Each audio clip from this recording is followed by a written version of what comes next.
What if I told you there's a secret power? A power that lets you read anyone's mind, understand their deepest emotions, their thoughts, and even predict their decisions.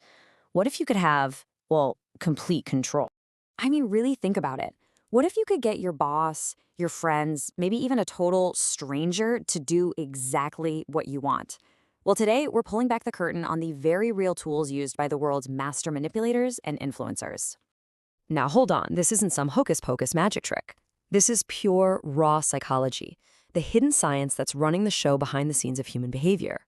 And I promise you, once you see it, you'll never look at the world the same way again. Okay, but before we dive in, a quick but really important warning. This stuff is seriously powerful. It's meant to help you understand how people tick, to see the game, not to exploit it. So please use this knowledge responsibly. With that said, let's get started. Kicking off our countdown at number 5, we have the revenge trap. It's all based on this one simple, kind of funny truth about us humans. We desperately want whatever we're told we can't have. The forbidden fruit is always the sweetest, right? So this isn't about forcing someone. It's a total mind game. You know, there's this psychological thing called reactance. It's that stubborn part of us that just hates being told what to do. So by forbidding something, you poke their ego. Suddenly it's not about the task anymore, it's about proving you wrong. It's about showing you they can do it. Just look at the difference here. The weak approach, hey, can you do this for me? That's easy to say no to. But the powerful approach? It's not even a request. It's a challenge to their abilities. You're basically saying you're not good enough. And boom, their ego flares up, and they'll probably scramble to do it just to prove you're wrong. All right, moving on to number 4. The last trick was all about triggering that rebellious desire for freedom. This is about controlling what that freedom actually looks like. Welcome to the master of choice. And this is the secret sauce right here. Most people don't actually want unlimited freedom. That's overwhelming. They just want the feeling of being in control. And that means the real power, it belongs to the person who sets up the options. This is the classic example, and it works so well. If you ask, want to go out? You've given them an escape hatch. No. But if you ask, should we go to Pizza Hut or Domino's? You've created the illusion of choice. They feel powerful because they're making the decision, but here's the kicker. Both roads lead exactly where you want it to go. They get a little bit of controlled freedom, and you get pizza.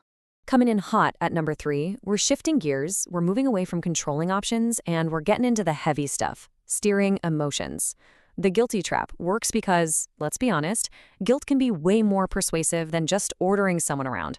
It's subtle, yeah, but wow, is it effective? So how does this work? Simple. Instead of attacking someone directly, it's like you're holding up a mirror to their emotions. You're not telling them they're a bad person. You're just showing them the emotional impact of their actions. This creates this little war inside their head, and their own conscience ends up doing all the heavy lifting for you. See, the weak way is to just attack them. You never make time for me. All that does is make them put their walls up. But the powerful approach, it's a quiet, devastating statement. It sparks guilt because now they have to prove you wrong. They feel this urgent need to show you that you are important, and they'll be the one trying to make things right. Okay, now for our runner-up at trick number 2. If the guilty trap was like a surgical strike, this is a full-on emotional hijack. It's built on one of the most fundamental rules of being human. We make most of our decisions based on feelings, not on cold, hard logic. And that's it. That's the whole game right there. If you can grab the steering wheel of how someone feels, you basically have the remote control to their brain. Their logical, rational mind just gets shoved into the back seat. Think about it. Politicians are absolute pros at this. They don't win you over with complex data and spreadsheets. No way. They stir up huge emotions. Fear, pride, love for your country, you name it. And when those feelings are running high, we make choices we might kind of regret later, but in that moment, the emotion is everything. And that really hits the nail on the head, doesn't it? The facts and figures you present, they fade away. But the memory of how someone made you feel, whether it was powerful or scared or loved, that sticks. And that's what shapes behavior in the long run. All right, we've made it to the number 1 spot, the most powerful dark psychology trick of them all. And honestly, this one might surprise you, because it's not about what you say, it's about what you don't say. We are talking about the incredible, overwhelming power of silence. Just let that sink in for a second. In our crazy, noisy world where everyone is screaming to be heard, the real power, the real control, comes from being quiet, from listening, and from observing. Let me paint you a picture. Imagine you're a kid and you messed up, big time. Your mom comes in, she's yelling, she's scolding you, and you just get annoyed, right? You get defensive. But then your dad walks in, and he says nothing. He just looks at you. That silence is absolutely terrifying.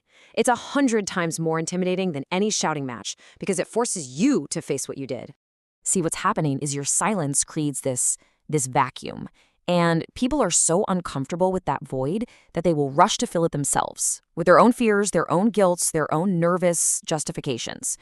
They end up talking themselves into a corner, and you didn't have to say a single word. So there you go. That's your new toolkit. 5 incredibly powerful techniques, from the sneaky challenge of the revenge trap all the way to the deafening force of silence. You now have a much deeper understanding of the psychological games being played all around you every single day. So, the big question is, what are you going to do with this? This knowledge can be used to understand people better, to protect yourself from manipulation, or to influence outcomes.